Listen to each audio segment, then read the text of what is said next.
Hello everyone, আজ আমি ছোলা আর সুইট কর্ন দিয়ে একটা দারুণ টেস্ট টিফিন বানিয়েছি, যা ছোটো বড়ো সকলেরই ভীষণ ভালো লাগবে খেতে। এর জন্য আমি হাফ কাপ অঙ্কুরিত ছোলা নিয়েছি, অঙ্কুরিত ছোলা না হলেও হবে।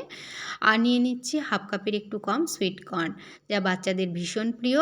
আর এগুলোকে আমি জল ছাড়াই মিক্সিতে ঘুরিয়ে একটা পেস্ট বানিয়ে নিচ্ছি। তো আমি এরকম একটা পেস্ট বানিয়ে নিয়েছি। এই পেস্টটাকে আমি একটা মিক্সিং বোলে নিয়ে নিচ্ছি।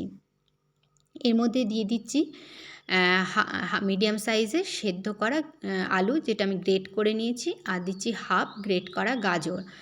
আর এর মধ্যে দিয়ে দিচ্ছি ছোটো একটা টমেটো কুচি, যেটা আমি বীজ ছাড়িয়ে ছোটো ছোটো মিহি করে কেটে নিয়েছি। আর দিয়ে দিলাম একটা ছোটো টুকরো গ্রেট করা আদা, আর দিচ্ছি দুটো কাঁচা লঙ্কা কুচি। আর এর মধ্যে দিচ্ছি ধনেপাতা কুচি, ধনেপাতা না থাকলে কারি পাতাও দিতে পারেন, টেস্টটা ভালো আসবে। আর দিচ্ছি এক চামচ লবণ, সামান্য হলুদ গুঁড়ো, হাফ চামচ ধনে গুঁড়ো, 1 চামচ জিরে গুঁড়ো, সামান্য চাট মশলা, সামান্য গরম মশলার গুঁড়ো, আর দিলাম সামান্য চিলি ফ্লেক্স, আর হাফ চামচ দিলাম গোটা জিরে। এগুলো একটু মিশিয়ে নিচ্ছি। তারপরে আমি এতে দিয়ে দিচ্ছি দুটো পেঁয়াজ কুচি, মিডিয়াম সাইজের পেঁয়াজ কুচিটাকে মিশিয়ে নিলাম। তারপরে এতে দিয়ে দিচ্ছি বাইন্ডিংয়ের জন্য 4 চামচ বেসন। বেসনটাকেও একটু মিশিয়ে নিয়ে এর মধ্যে টেস্টটা আরও ভালো হবে, তার জন্য দিয়ে দিলাম 2 চামচ সাদা তিল, আর দিচ্ছি হাফ চামচ রিফাইন্ড অয়েল। এতে বাইন্ডিংটা একটা সুন্দর বাইন্ডিং হবে। তারপরে সব কিছুকে ভালো মতো মিশিয়ে নিলাম। এবারে এইগুলো মিশিয়ে নেওয়ার পরে এর থেকে আমি একটু করে পোর্শন নিয়ে একটু গোল মতো করে আঙুলে করে হালকা হাতে চেপে দিলেই এরকম একটা চ্যাপ্টা মতো করে আমি শেপ দিয়ে নিচ্ছি। তো এটা শেপ দিতেও ভীষণ সহজ হয়, কারণ এটা একটু সফট, আর এটা খুব তাড়াতাড়ি বানানো যায়।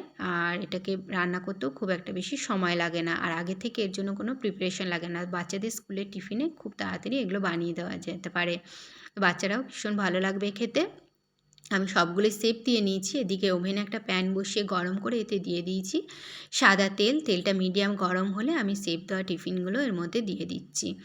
এবারে একটু চামচ করে সরিয়ে আমি জায়গাটা করে এই প্যানের মধ্যে প্রথম এই যতগুলো বানিয়েছি একবারে আমার সবগুলো কুলিয়ে গেছে, তো আমি এই সবগুলো দিয়ে দিচ্ছি। এবারে মিডিয়াম ফ্লেমেই আমি 5 মিনিট এগুলোকে রেখে দিয়েছিলাম। 5 মিনিট পর উল্টে দিলাম, এরকম সুন্দর একটা কালার চলে এসছে। আর এইভাবে সবগুলো উল্টে দিচ্ছি। সবগুলো উল্টে দেওয়ার পরে আবারও 5 মিনিট একইভাবে রেখে দেবো।